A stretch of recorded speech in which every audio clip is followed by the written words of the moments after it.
I knew what the word honour was from a very early age. I knew what I could do and what I couldn't do, and if I stepped out of line there'd be consequences.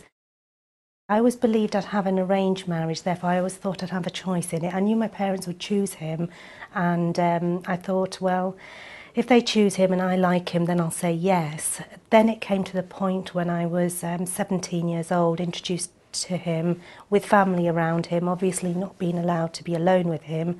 And my father said, what do you think of him? And obviously there's no chemistry there whatsoever, so I said no.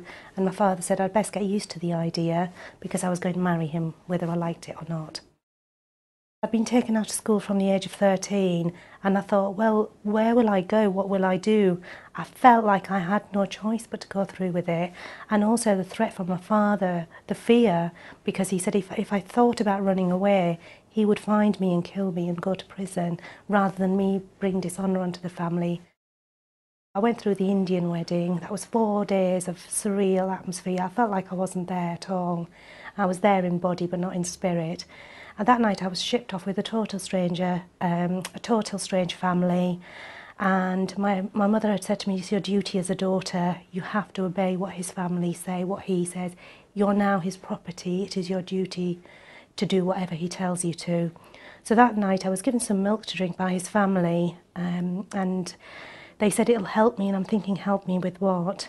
It made me drowsy. To this day I believe it was drugged. That night I was raped by my husband, and this abuse continued for about 8.5 years of my life. I thought I'd have children because I thought if I have children I'll have somebody to love and somebody to love me back. But I was miscarrying, so I miscarried 3 times, and it was actually on my 3rd miscarriage. I sat up in the hospital bed and I thought, I don't want to die, I want to live, and it's about time for change. And it was just, I'd say, a light bulb moment where I thought, I'm going to leave. I don't know how I'm going to do it just yet, but I'm going to leave.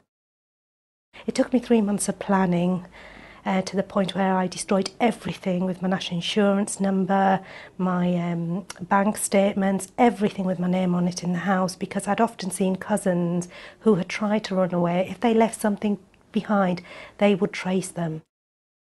The day before I went to the police station, and I said to the police officer at the front desk, I said, I'm going to be leaving. I will be reported a missing person by my family and my husband. They will report the car stolen. I'm here to let you know, don't waste police time, and I'm going off my own free will. And my family did report me missing. I went back to education, I found work, I found a place to live, and really went back to education, which was one thing I wanted to do.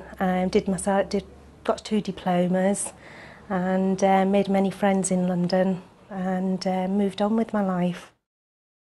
I work for the police currently to help young people, old people, young women and men to come through the issues, make them safe, and go through I can explain the issues of how we can help them, what we can do, how we can protect their name, how we can change identities if that's what they need, how we can protect their national insurance numbers.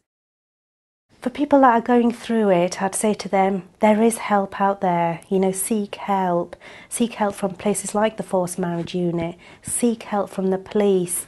If the frontline officer doesn't understand the issues, ask to speak to a senior officer. Ask, you know, there's refuge provision available, and we can make you safe as possible. You can come through it the other end, and it's important to know what you're going through. You're not alone.